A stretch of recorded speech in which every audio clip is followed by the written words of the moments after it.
दीवारें दीवारें ये चालू कर दूं? हाँ बोला था। बिल्कुल बिल्कुल।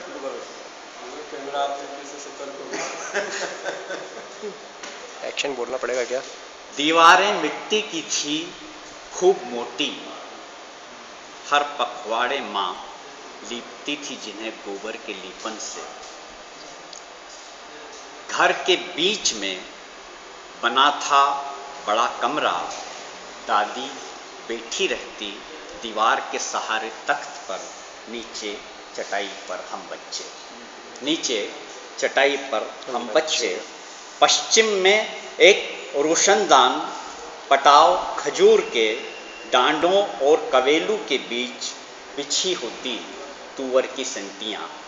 डांडों और कवेलू के बीच बिछी होती तुअर की संटियाँ, कितनी ही तरतीब से कवेलू छवाता मंगतू बलाई, पर 4-6 चिलके होते ही घर के भीतर, जैसे घर में होते हैं घर के लोग, जैसे घर में होते हैं घर के लोग।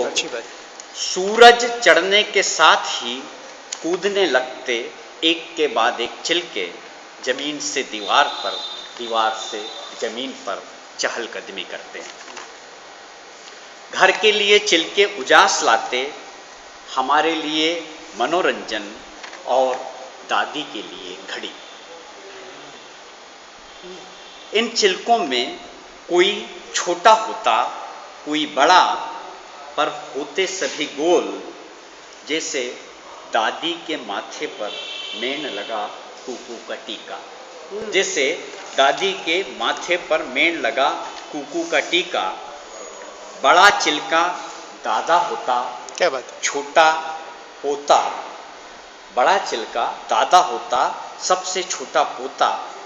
पर मुझे याद नहीं आता कि कभी इनमें से किसी एक को भी चिलकी कहा गया। बहुत बढ़िया। मुझे याद नहीं आता कि कभी इनमें से किसी एक को भी चिलकी कहा गया हो। थरथराता हुआ क्यों चलता है चिलका, पूछने पर बताती दादी कि 7 घोड़ों का है सूरज नारायण का रथ, 100 जोजन की गति से धड़धड़ाता भागता है, इस खातिर थरथराता है चिलका। किसी खास जगह पर चिलकों को चिन्ह कर कहती दादी 3 बजे हैं। बात पूरी होती न होती कि बज उठता कचहरी का गजर, टन टन टन। बात पूरी होती न होती कि बज उठता कचहरी का गजर, टन टन टन। शाम होती, विदा होते चिलके, माँ को द्वारे देख और तेज दौड़ने लगते सूरज नारायण। पर घात लगाए बैठा रोशनदान पकड़ ही लाता सूरज को, चस्पा कर देता पूर्वी दीवार पर। दादी कहती चिलकों का परदादा ढूंढने आया है अपने नाती पोतों। दादी कहती चिलकों का परदादा ढूंढने आया है अपने नाती पोतों को। उजियारी रात में धीरे धीरे लुढ़कने लगते कलदार जैसे चांदी के चिलके। दादी जागती रहती, बटोरती रहती। उनाला बीतता, आने लगते बादल, आता मंगतू बलाई, फेरता टापरा बरसात से पहले। चिलके फिर भी आ ही जाते, बदल जाती जगहें, आकार थोड़ा थोड़ा, एकाध कम हो जाता, बढ़ जाता एकाध, जैसे काका बाहर चले गए नौकरी, या फिर एक छोटा बच्चा नया घर में। या फिर एक छोटा बच्चा नया घर में। दादी व्यस्त हो जाती कुछ दिन कचहरी के गजर और चिलकों में बिठाने लगती तालमेल। एक दिन दादी बजा ही देती गजर, ठीक गजर के पहले।